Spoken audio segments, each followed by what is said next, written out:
Ahli KWSP boleh mengeluarkan wang simpanan dalam akaun 2 maksimum RM500 sebulan.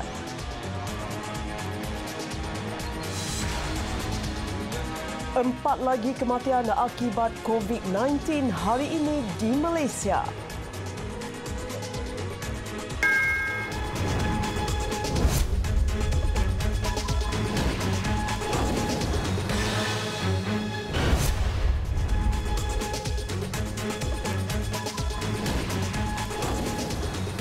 Assalamualaikum dan salam sejahtera. Saya Zaira Sri Zakaria. Malaysia merekodkan 4 lagi kematian akibat COVID-19, menjadikan jumlah keseluruhan kematian akibat pandemik itu sebanyak 14 kes. Menurut Ketua Pengarah Kesihatan Datuk Dr. Noor Hisham Abdullah, jumlah kes positif baharu direkodkan dengan 212 kes. Kes kematian ke-11 merupakan kes 1070 berumur 7 tahun, 1000 kes 1070 berumur 70 tahun, lelaki warga negara Malaysia. Beliau mempunyai sejarah perjalanan keluar negara dan dirawat di ICU Hospital Chancellor Tuanku Mukhris. Beliau disahkan meninggal dunia pada 22 Mac 2020 jam 9.05 malam. Kes kematian ke-12 merupakan kes 1114 berumur 70 tahun, lelaki warga negara Malaysia. Beliau merupakan jemaah tabligh yang menghadiri perhimpunan di Masjid Jami' Sri Petaling dan dirawat di Hospital Kluang. Beliau disahkan meninggal dunia pada 23 Mac 2020. Kes kematian ke-13 merupakan kes 1006 berumur 49 tahun, lelaki warga negara Malaysia. Beliau merupakan anak kepada kes 1031. Beliau disahkan meninggal dunia pada 23 Mac 2020. Kes kematian ke-14 merupakan kes 595 berumur 51 tahun, perempuan warga negara Malaysia. Beliau merupakan kontak rapat kepada kes positif COVID-19 dari kluster tabligh dan dirawat di Hospital Miri Sarawak. Beliau disahkan meninggal dunia pada 23 Mac 2020. Kementerian Kesihatan Malaysia ingin mengucapkan takziah kepada semua ahli keluarga mereka. Beliau turut memaklumkan sebanyak 20 kes direkodkan pulih dan dibenarkan pulang hari ini, menjadikan kumulatif kes pulih sepenuhnya dari COVID-19 sebanyak 159 kes.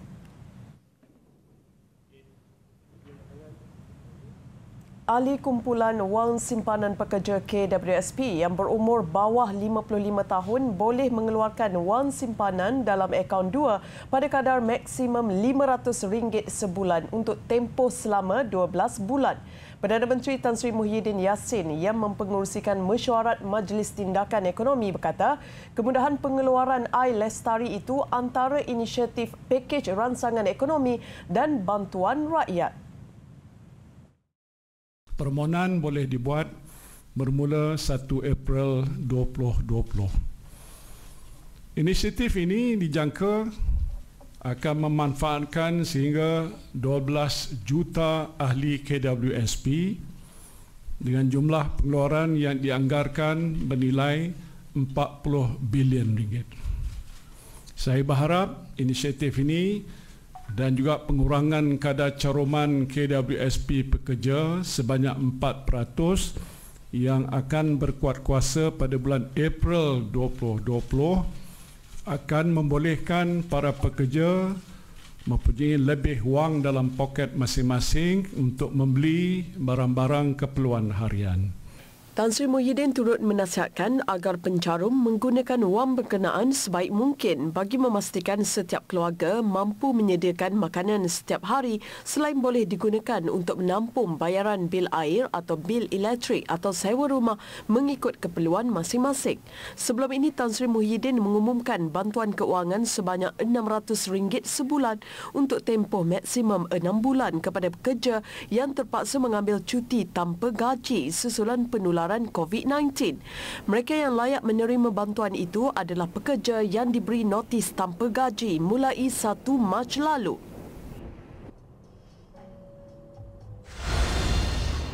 Sementara itu, bagi menangani penularan COVID-19, kerajaan turut bersetuju untuk menyalurkan peruntukan tambahan sebanyak RM500 juta kepada Kementerian Kesihatan Malaysia KKM.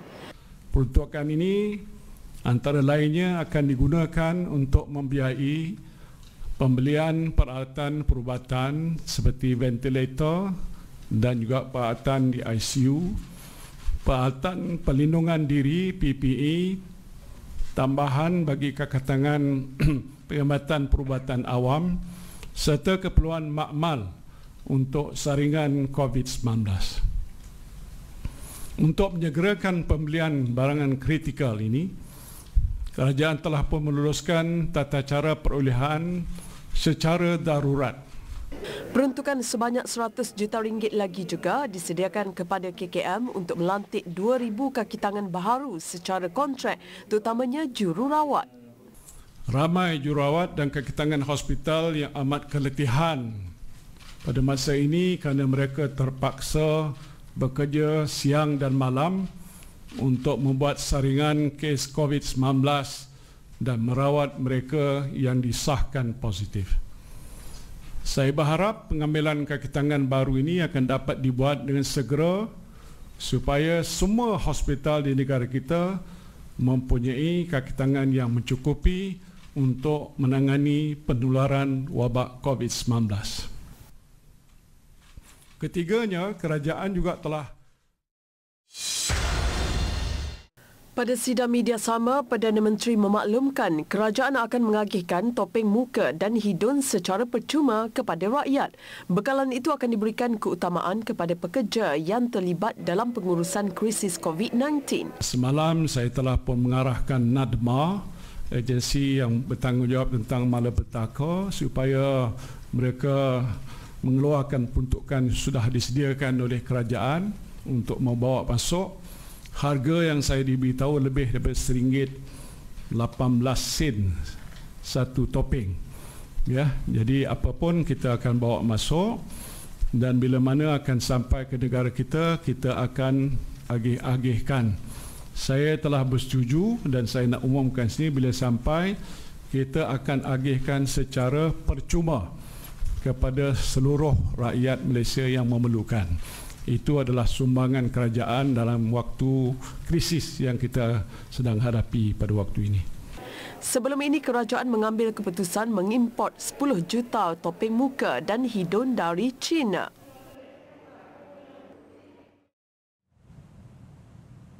Tan Sri Muhyiddin menjelaskan perbincangan bagi melanjutkan Perintah Kawalan Pergerakan akan ditentukan berdasarkan tahap penularan terkini wabak COVID-19 minggu depan.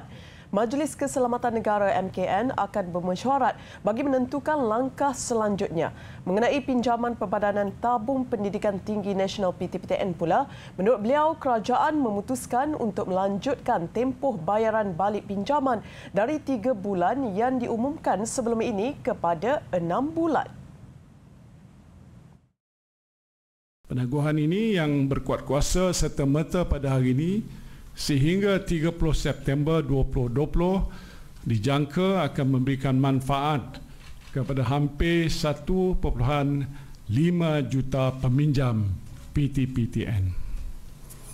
Selain daripada inisiatif-inisiatif yang saya umumkan ini, kerajaan juga sedang mengkaji langkah-langkah tambahan untuk membantu rakyat menghadapi keadaan yang agak sukar pada waktu ini.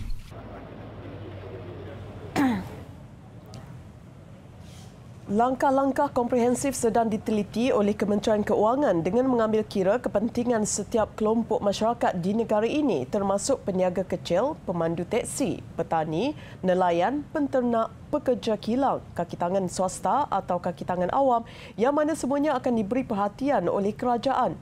Perdana Menteri berkata pakej rangsangan ekonomi dan bantuan rakyat yang lebih komprehensif akan diumumkan pada 30 Mac ini. Ia akan mengambil kira usaha mengukuhkan kedudukan keuangan negara dalam jangka masa sederhana. Beliau berharap kehidupan rakyat akan lebih terjamin dan ekonomi negara akan kukuh.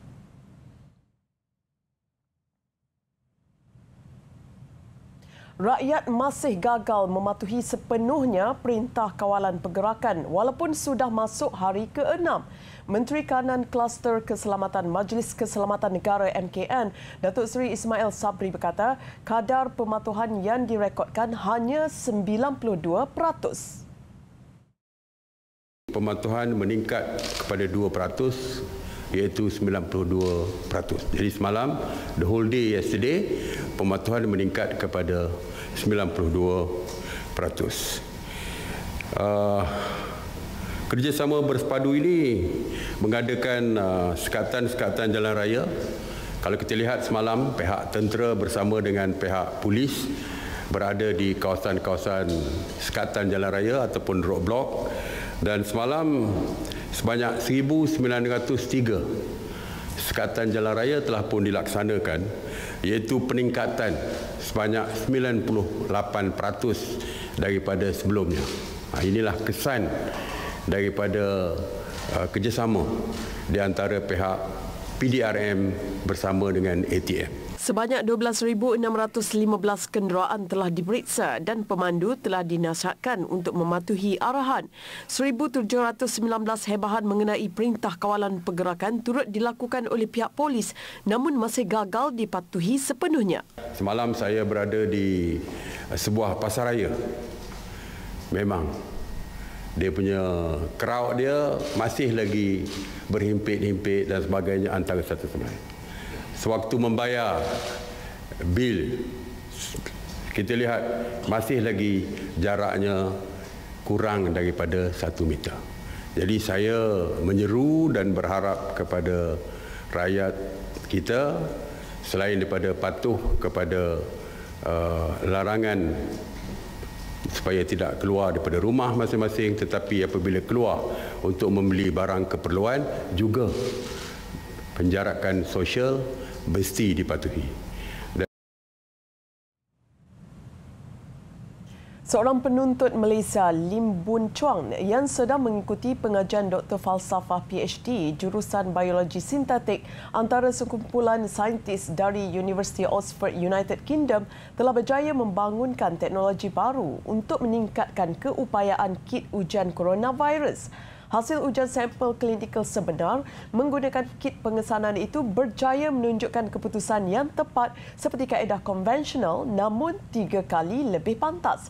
Haliza Hashim di London ada butirannya. Lim Boon Chuang, 26 tahun, berkata beliau dan pasukan saintis University Oxford mula menjalankan penyelidikan ke atas kit ujian coronavirus sejak Februari lalu. Lim yang sedang mengikuti jurusan Biologi Sintetik di bawah program pelajar cemerlang tajaan Jabatan Perkhidmatan Awam JPA teruja kerana dipilih sebagai seorang daripada 8 penyelidik di Jabatan Sains Kejuruteraan Oxford.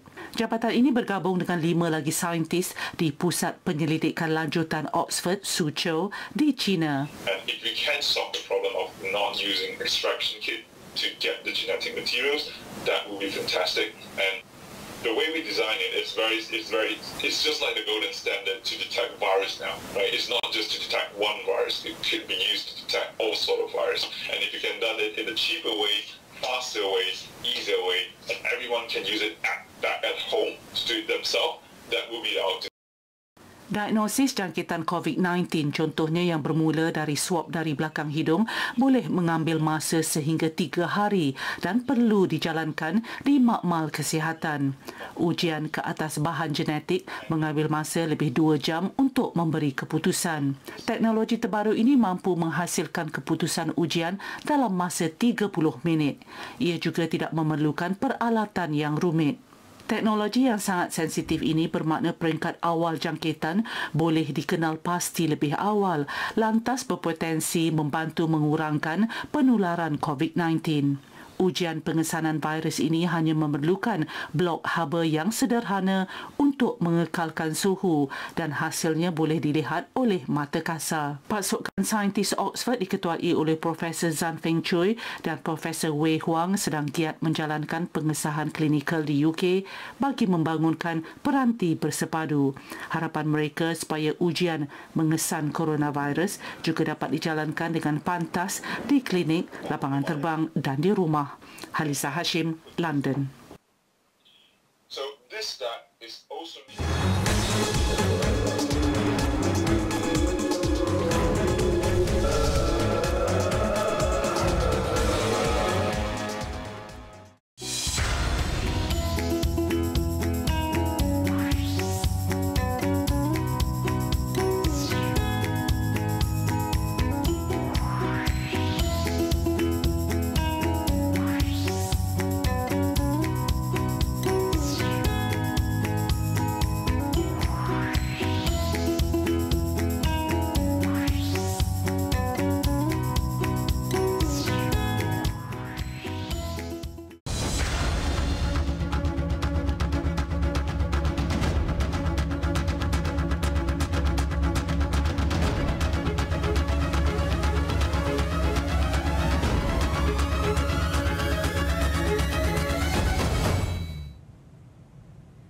Bertemu kembali. 12.2 juta ringgit diperuntukkan bagi penyediaan makanan kepada penuntut universiti awam sepanjang tempoh Perintah Kawalan Pergerakan. Sektor berkaitan pengeluaran makanan juga dibenarkan beroperasi, termasuk pekebun sayur dan kenderaan yang mengangkut bahan makanan. Kerajaan akan menanggung sepenuhnya makanan mereka dan pelajar-pelajar tersebut bukan saja daripada IPTA tetapi juga daripada IPTS, Institut Pengajian Swasta, begitu juga dengan pelajar di College Community, pelajar-pelajar di Institut Pengajian Guru, malah pelajar-pelajar di program matrikulasi. Ya, semuanya melibatkan 74,530 pelajar. Dan jumlah kos yang ditanggung oleh kerajaan untuk 11 hari ialah sebanyak 12,297,450. Jadi bermakna semua pelajar yang tinggal di kolej yang tidak pulang ke kampung sama ada daripada. Selain sektor berkaitan pengeluaran makanan, industri getah juga dibenarkan beroperasi bagi memudahkan penoreh menjual hasil mereka. Stesen minyak pula diwajibkan menyediakan cecair pembasmi kuman untuk pengguna.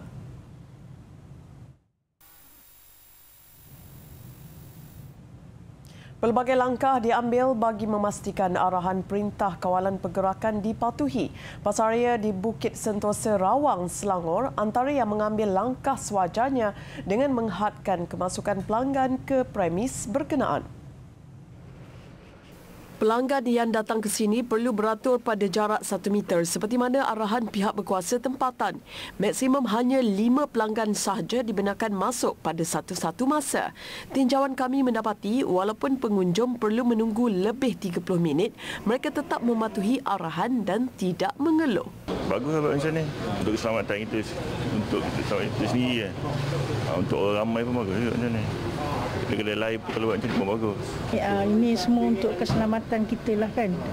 Jadi saya tak kisahlah untuk keselamatan. Jadi walaupun kena tunggu apa semua. Walaupun kena tunggu tak kisah. Mungkin bagus jugalah. Sebab benda virus ni takut apa berjangkit kepada orang lain lah. Lebih baik kedai-kedai pasar mini buat macam inilah beratur. Menurut pengurus Pasaraya SH Indah Maju, langkah ini perlu diambil bagi mengelakkan pelanggan berpusu-pusu masuk ke premis. Pelanggan juga disediakan dengan cecair pembasmi kuman sebelum masuk untuk membeli barangan keperluan mereka. Saya pun dapat arahan daripada pihak berkuasa untuk menjalankan peraturan ini yang 3-4 hari lepas sebelum inilah peraturan ini dijalankan. Saya pun terpaksalah menjalankan peraturan yang diorang tetap ni untuk menghadkan orang masuk ke dalam kedai untuk membeli barang semula. Perintah Kawalan Pergerakan bagi membendung penularan wabak COVID-19 dikuatkuasakan bermula 18 Mac lalu sehingga 31 Mac ini. Di Pulau Pinang, pasar yang sebelum ini sesak dengan orang ramai telah berubah situasinya. Pengunjung tidak seramai sebelum ini, malah kebanyakannya sudah mengambil langkah pencegahan. Pasar awam air hitam di Georgetown antara yang paling ketara sejak hari pertama pelaksanaan Perintah Kawalan Pergerakan kerana beroperasi seperti biasa dan dikunjungi ramai sehingga menyebabkan kesesakan jalan raya selain tidak mengamalkan langkah keselamatan yang disyorkan. Berikutan itu, pihak polis dan Majlis Bandaraya Pulau Pinang turun padang semalam mengarahkan penutupan gerai penjaja di luar pasar. Pagi tadi, pihak polis juga telah menutup beberapa laluan ke pasar. Bilangan orang ramai kurang hampir 50% berbanding hari sebelumnya. Cecair pembasmi kuman turut disediakan di laluan keluar dan masuk, manakala orang ramai lebih peka terhadap penjarakan sosial ketika pembelian serta pembayaran. Di Seberang Perai, Ketua Polis Daerah Seberang Perai Utara ACP Nur Zaini Muhammad Nur turut melakukan tinjauan ke Pasar Awam Apollo di Butterworth yang tular di media sosial akibat kesesakan luar biasa. Selepas proses penerangan dan kawalan selama 5 hari, keadaan di pasar berkenaan mula menampakkan perubahan. Tinjauan pagi tadi turut menunjukkan kehadiran pihak berkuasa, terutamanya polis, anggota tentera dan rela yang mengawal jalan masuk ke pasar. Pengurusan pasar juga mengambil langkah dengan hanya membenarkan satu wakil dari satu keluarga masuk.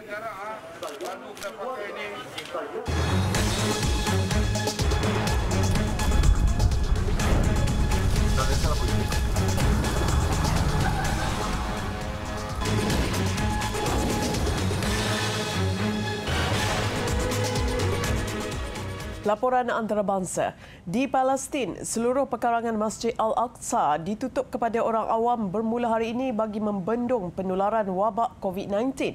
Pengarah Masjid Al-Aqsa, Syekh Omar Al-Kiswani berkata, ia ditutup buat pertama kali sejak 1967 susulan arahan daripada Yayasan Wakaf yang bertanggungjawab menguruskan kompleks terbabit.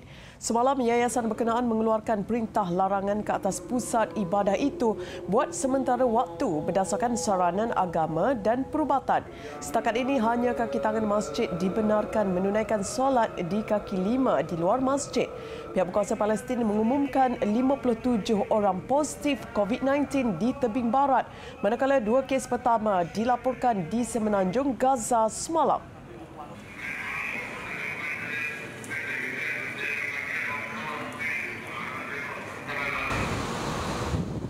Dan selari dengan tindakan sama, Arab Saudi mengisytiharkan perintah berkurung bermula hari ini selepas mencatatkan peningkatan 25% penularan virus berkenaan.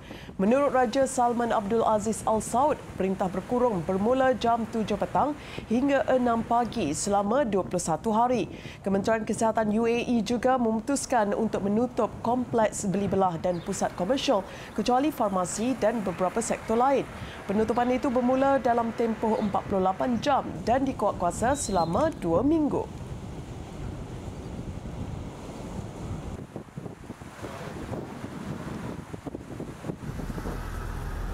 Di London, United Kingdom pula, hampir 50 individu dilaporkan maut dalam tempoh sehari akibat penularan wabak sama. Mengikut data dikeluarkan Jabatan Kesihatan Negara itu, angka maut kini meningkat kepada 281 mangsa daripada jumlah keseluruhan 5,683 kes. Namun di sebalik peningkatan kes kematian berkenaan, sebahagian rakyat negara itu dilihat tidak mengendahkan arahan kerajaan dengan melakukan aktiviti harian seperti biasa. Ekoran itu, Perdana Menteri Boris Johnson memberi amaran akan memperketatkan lagi undang-undang berkaitan pencegahan wabak virus itu.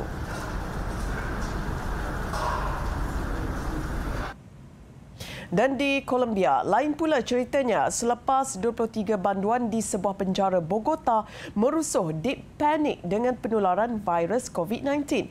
Insiden sama turut mencederakan 83 yang lain termasuk 7 pengawal keselamatan. Difahamkan tiada banduan meloluskan diri. Menteri Keadilan Margarita Cabello mendakwa insiden itu merupakan keganasan terancang yang turut menyebabkan gangguan di 13 penjara lain. Beliau bagaimanapun menolak dakwaan insiden berlaku akibat keadaan penjara yang tidak bersih untuk menghadapi pandemik.